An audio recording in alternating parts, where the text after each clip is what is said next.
Good morning, everybody. Guten Tag, hola, bonjour, all the rest of it. I thought I'd come at a different angle this morning, see if it's any better.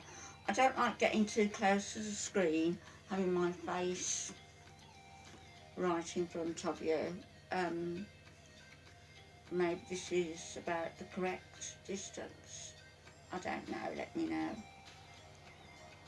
I just wanted to speak a little bit about ALFIE, about our situation, and about the fact that I want to share more of what this journey has meant and is meaning to us, ALFIE and myself, and our family in general.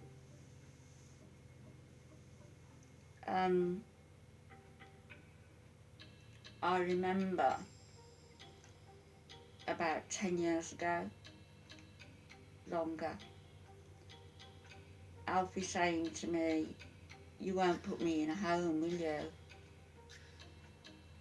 And I said, why would you say such a thing? Of course I won't, that won't happen. And I was told by the neurologist, you won't be able to cope with the Lewy body's dementia. It's big steps down, and ALFIE's got both the Lewy body dementia and the Parkinson's disease to cope with. And the neurologist was right. He's probably world expert, and teaches in regards to neurological problems and specifically Parkinson's disease. So ALFIE went into respite care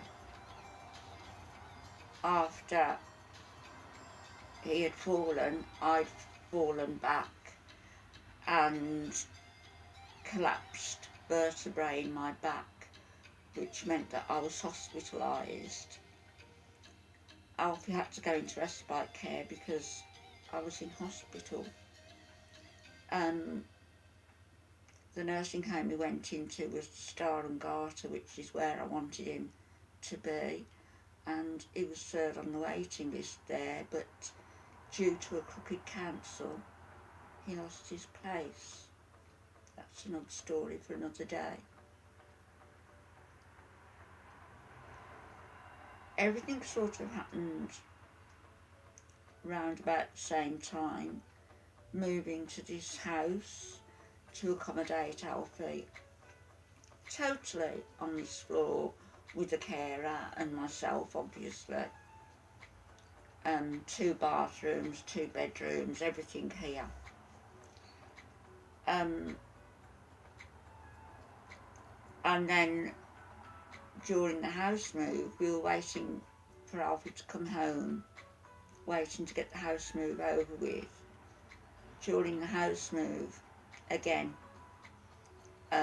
vertebrae went in my back. I was again hospitalised. So push came to shove and ALFIE deteriorated. He never did come home. He came home for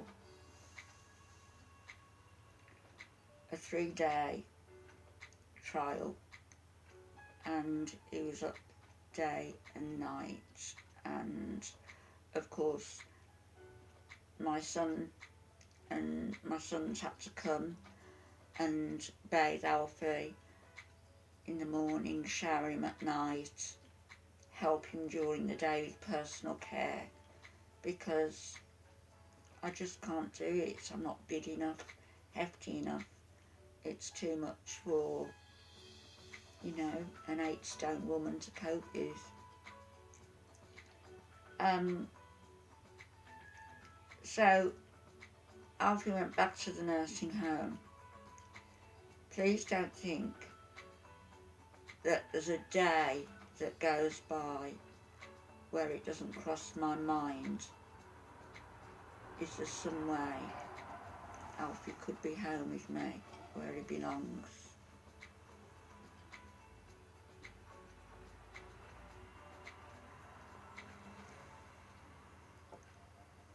My children get tired of hearing me say it,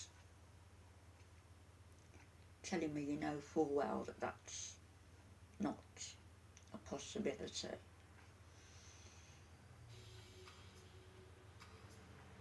And all this talk of moving house, and I've been thinking the bigger apartments, lots of space. Would I be able to get the care via the government to come and help me with Alfie, because he needs 24/7 care. I was told when Alfie was in hospital that the most that they could give me would be 3 nights a week, which is nothing, and visits during the day. And of course, things were deteriorated since then. Alfie doesn't really know where he is. He could be at home, for all he knows. His room is very personalised and beautiful. The carers love him. He's being well looked after. He's a member of family there every day. It's not the same, I know, and it's not the same for me. My life revolves around going to see my husband, and then what?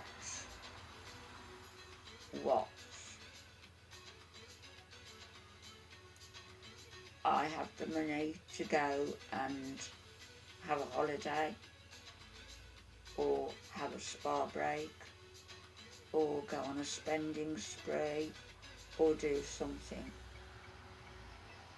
But I don't. And the reason I don't is because of guilt. Guilt that I can do these things, that I would be able to do these things, but Alfie would not be with me to enjoy them.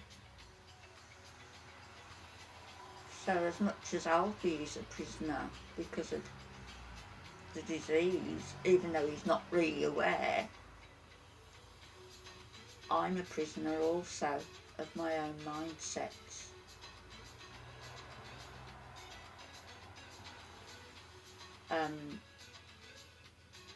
And I really don't know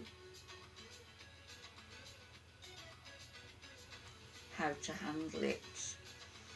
I've had certain problems over the past 5 years. One major incident whereby I almost lost my life, and that causes me to have very traumatic flashbacks even today and at night.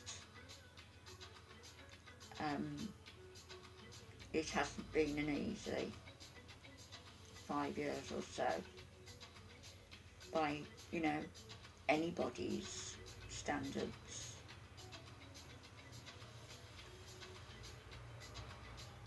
Anybody in a similar position to myself who's got a loved one who's suffering from an incurable disease, who may have a loved one in a nursing home or being cared for at home by members of the family, if it hasn't progressed that far. Don't let anybody tell you that it gets easier, that coping with it gets easier. It doesn't. It doesn't get easier.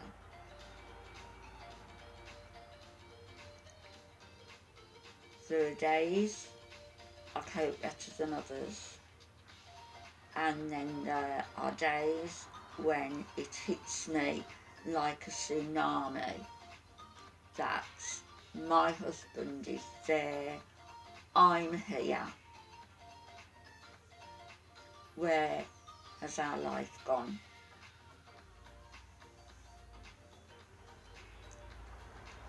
Now, having said all this, it sounds as though I'm in the pit of despair, etc. I'm not. I fully believe that what's happened in our lives was meant to happen. It happened for a reason. It's brought us dramatically closer. And Alfie knows, he does know, and he holds me and he tells me he loves me, and I tell him, and there's no silly embarrassment, you know, like married couples. You've been together for like 5 decades as we have. You know, the spark goes out somewhat and you tolerate each other's idiosyncrasies and all of that nonsense. But now, with Alfie, I just embrace him. Anything that he did wrong or anything, there is nothing at all that is not positive about my husband. Nothing. I've been hit by such a profound depth of love for him that I would never have believed possible.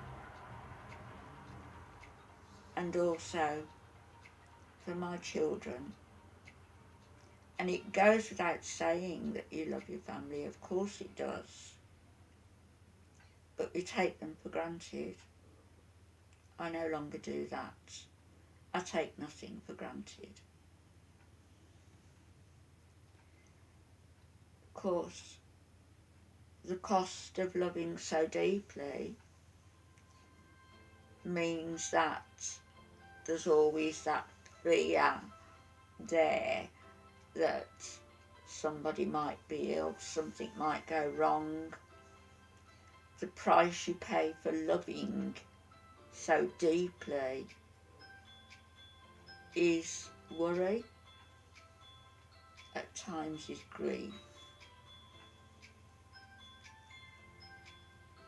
But would you have it any other way? Would you rather not experience that love and just go along smoothly in life without the peaks of exhilaration, adoration, enjoyment? I wouldn't change what we have now for anything. The only thing I would like is for a miracle to happen and for Alfie to be home with me. I would give my life for Alf just to have a few lucid years together with the children. I would give my life for him. Greater love hath no woman. I will come back, maybe later today, maybe tomorrow, we'll see, and talk a little bit more about the journey. And I wanted also, if Alfie is in a reasonable frame of mind today and is bright, I might make just a very short video to upload and not introduce him to you, because most of you have already seen him and most of you already know of him and know him really in a way. But maybe I will do a video later. We'll have to see how he is, and I'll speak to you all later on. Thought for the day. I did have something in my head to say to you. And my head is like a sieve. I think it's lack of sleep. It really is just like a sieve. So I can't remember what I was going to say to you, so I'll say this. Don't aim for perfection. Simply aim to be a little bit better than you were yesterday. Lots of love, and I'll speak to you later on. Bye-bye.